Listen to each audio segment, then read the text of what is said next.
4 de septiembre, San Moisés, profeta. Moisés, salvado de las aguas, criado junto al faraón, elegido para salvar a su pueblo, instrumento de Dios en las plagas, caudillo desde el Mar Rojo, y ya en el desierto, el hombre de la alianza, amigo de Dios, Padre del pueblo, legislador, juez, guerrero y libertador. Es el hombre fuerte como un titán que se resiste a aceptar las debilidades de su pueblo. Dios permite su fracaso. Viendo ya la tierra prometida, muere con la esperanza incumplida de entrar en la tierra de Canaán. El que extendió su mano en el mar y lo secó e hizo brotar agua de la roca en el desierto, o consiguió de Dios el maná y las codornices para quitar la hambruna, no disfruta a su máximo proyecto humano entrar en la tierra de promisión.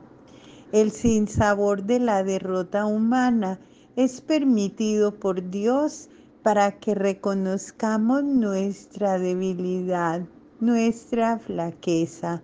El fracaso en lo humano marca la dependencia del Creador. Etimología. Moisés, salvado de las aguas, viene de la lengua hebrea y egipcia.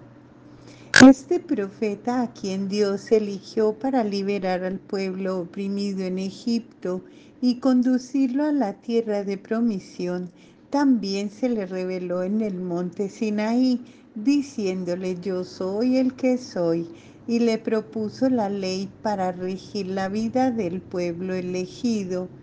Murió lleno de días en el monte Nebo, en tierra de Moab, a las puertas de la tierra de promisión.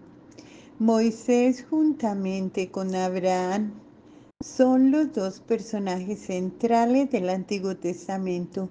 Es el libertador del pueblo elegido y el mediador de la alianza renovada en el Sinaí, y conforma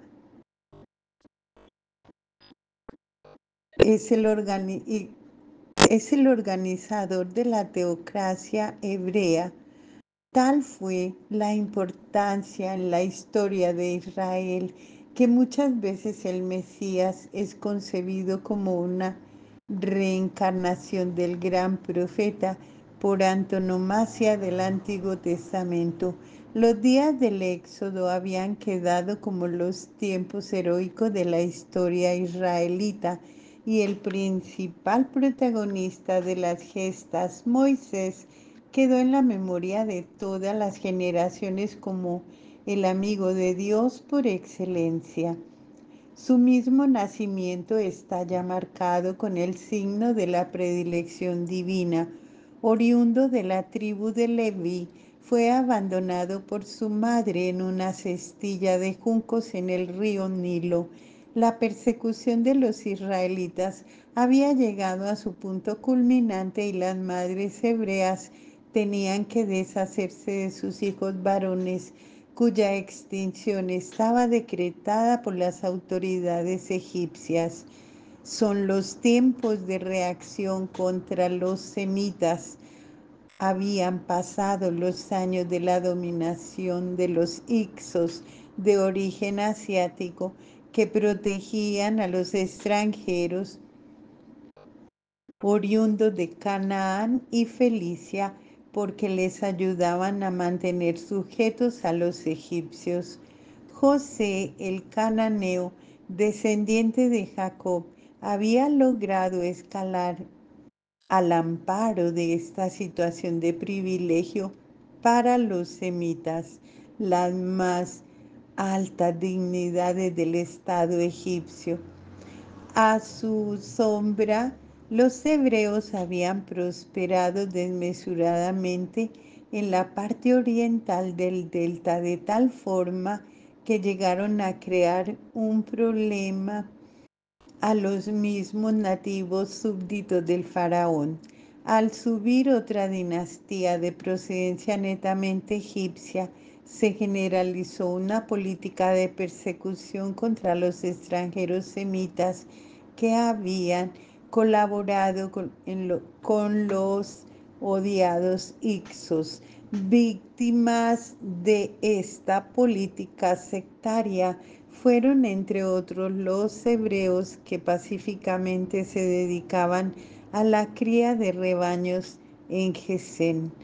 La opresión sobrepasaba toda medida y Dios iba a intervenir milagrosamente para salvar a su pueblo vinculado a la promesa de bendición hecha al gran antepasado Abraham.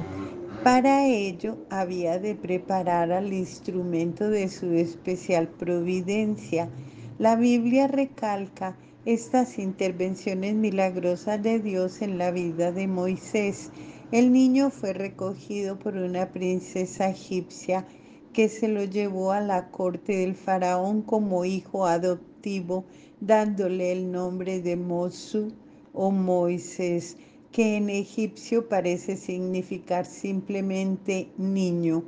Allí creció formado conforme a la exquisita educación cortesana. El alma egipcia se distingue por su delicadeza y bondad. Conocemos muchas composiciones literarias llenas de belleza estilística y de grandes pensamientos. Quizá el niño hebreo tuvo entre sus manos las maravillosas enseñanzas de Amenhotep que dejaran huella en la literatura sapiencial hebraica. La vida de Moisés en la corte era muelle y distraída entre cantos de arpistas y recitaciones de versos por los escribas, pero en sus oídos resonaban los gritos de dolor de sus compatriotas que estaban empleados en trabajos forzosos en la construcción de una ciudad residencial que llevará el nombre de su fundador, Ramsés II. Los capataces egipcios imponían horas agotadoras de trabajo y manejaban el bastón con demasiada frecuencia. Por otra parte, los nativos despreciaban a sus compatriotas y les hacían la vida imposible. Un día, el joven cortesano Moisés vio que un egipcio estaba abofeteando a un compatriota. La sangre le hirió en las venas y en un momento de furor mató al egipcio agresor. Para evitar consecuencias, se enterró su cadáver en la arena, pero el hecho trascendió, pues su compatriota, al que había ayudado, le delató ante la opinión pública. El asunto era muy grave y Moisés tuvo que abandonar la corte para no caer en manos de la policía egipcia. La península del Sinaí con sus estepas era el mejor lugar para huir a las pesquisas de los egipcios. Saliendo de la zona oriental del delta, donde estaba la corte del faraón, le bastaban unas horas de camino para encontrarse ya en el terreno de nadie. El joven hebreo debió adaptarse a la nueva vida muy distinta de la complicada de la corte faraónica. Durante años su género de vida será la del beduino que conduce sus rebaños de un lugar a otro en busca de pastos. Pronto entró en relaciones con un jeque beduino que, como Melquisedec, era también sacerdote de su tribu. De su experiencia se aprovechará más tarde para organizar la vida civil de los israelitas. El momento culminante de la vida trashumante de Moisés por las estepas sinaíticas es aquel en que el Dios de Israel se le apareció en una zarza ardiendo con la declaración solemne: yo soy el Dios de tu padre, el Dios de Abraham, el Dios de Isaac y el Dios de Jacob. Desde ese momento Moisés tendrá que hacerse cargo de una ardua misión, la de salvar a sus compatriotas de la opresión egipcia. Sin duda que Moisés había oído entre los suyos de las bendiciones especiales que su Dios había prometido a sus antepasados, los gloriosos patriarcas Abraham, Isaac y Jacob. Ahora Dios se declaró solemnemente vinculado a sus legendarios padres, pero el nombre de Dios, Elohim, Dios de Abraham, le parece demasiado genérico para, en nombre suyo, presentarse como el liberador de sus compatriotas, y así preguntó a Dios por su nombre específico que autenticara su misión. En su estancia entre los egipcios había oído hablar de diversos nombres de sus dioses, y por eso ahora quiere que su Dios le revele el nombre concreto que defina su personalidad. La respuesta por parte de Dios no pudo ser más evasiva a la pregunta inquisidora llena de vana curiosidad. ¿Tú quién eres? Respondió: yo soy el que soy. Dios quiso rodear de misterio su nombre para que no se le materializara, concibiéndole de un modo sensible, conforme a cualquier noción basada en la imaginación. En adelante, el que es Yahvé será la mejor definición de la trascendencia divina. En el Decálogo se prohibirá representar sensiblemente al Dios de los israelitas, que se ha querido definir misteriosamente como el que es. Ahora empieza una nueva etapa en la vida de Moisés. Por orden de su Dios debe volver a Egipto para convencer al faraón de la necesidad de que el pueblo israelita salga hacia el desierto. En los planes de Dios, Israel debe aislarse de los otros pueblos hasta adquirir una nueva conciencia religiosa y nacional. En los años de estancia en el país del Nilo, se había contaminado con los cultos idolátricos y era preciso despertar a él en él la añoranza de sus antiguas tradiciones patriarcales en tierra de Canaán, que les iba a ser entregada como heredad. Canaán. Para ello, nada mejor que llevarle a las estepas del Sinaí para hacerle olvidar las idolatrías de Egipto e ilusionarle con la tierra que mana leche y miel de Canaán. El cometido de Moisés es difícil. El faraón se resistía a desprenderse de aquellos semitas que necesitaba para sus obras de construcción. Por fin, después de los milagros de las plagas, permitió que los israelitas se fueran al desierto. Moisés decidió la marcha, y en el mes de Agib, Nisan, sus compatriotas celebraron la fiesta agrícola de la Pascua, que este año tenía carácter de despedida y había de quedar como recuerdo de la liberación de la opresión egipcia. Los israelitas salieron furtivamente con los despojos de los egipcios camino del desierto. El éxodo no quedó desapercibido.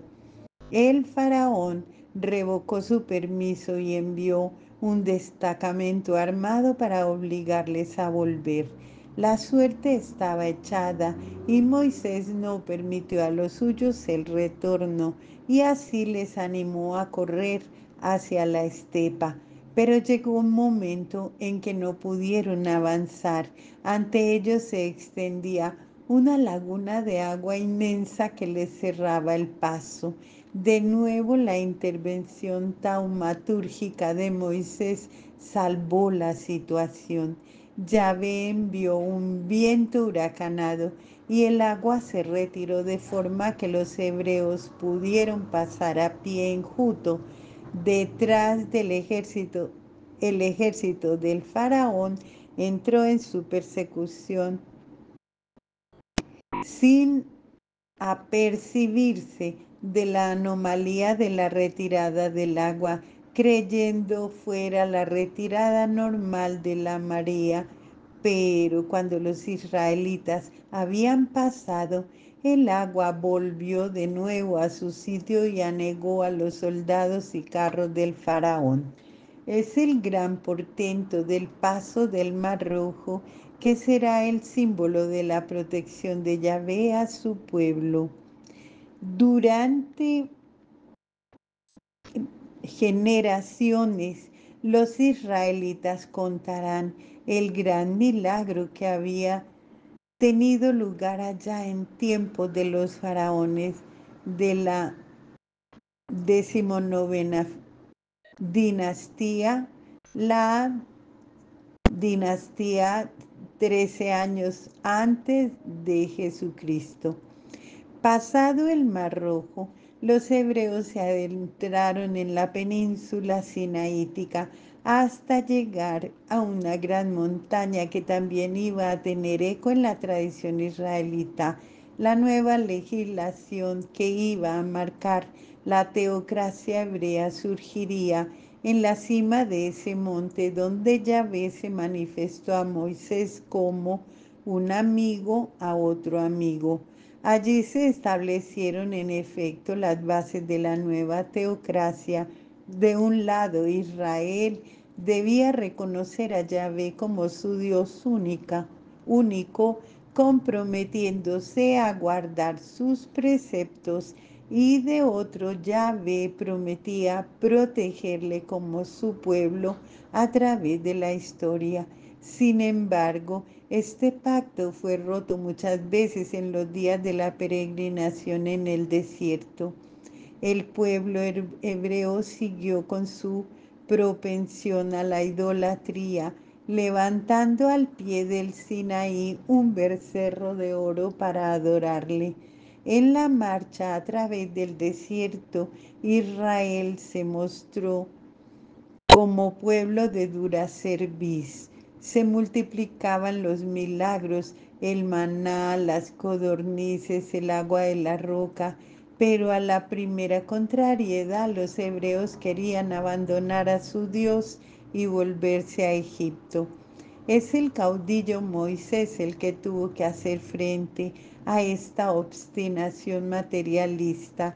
Durante una generación su vida estuvo consagrada a modelar el alma nacional y religiosa de un pueblo rudo y recalcitrante, y cuando se hallaba ya para entrar en la tierra de promisión, murió haciendo las últimas recomendaciones de fidelidad a Yahvé por una falta misteriosa que la Biblia no especifica.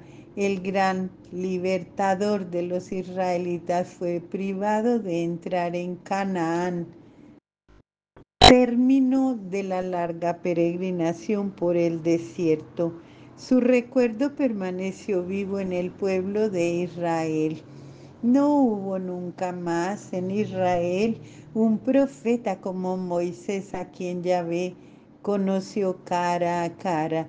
Es la síntesis que de él hace el autor del Deuteronomio. Su obra, la ley, constituyó la base de la vida religiosa y política del pueblo elegido hasta los tiempos del Mesías Jesucristo.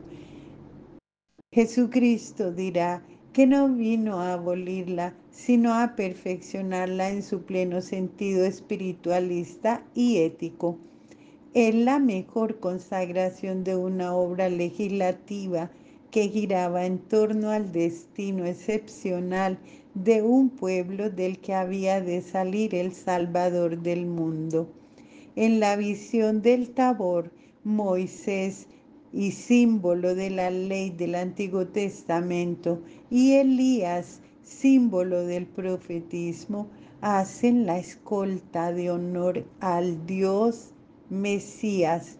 Por eso la iglesia cristiana, que se considera la heredera del Israel de las promesas, ha sentido siempre una gran veneración por el gran legislador y profeta del Antiguo Testamento, San Moisés.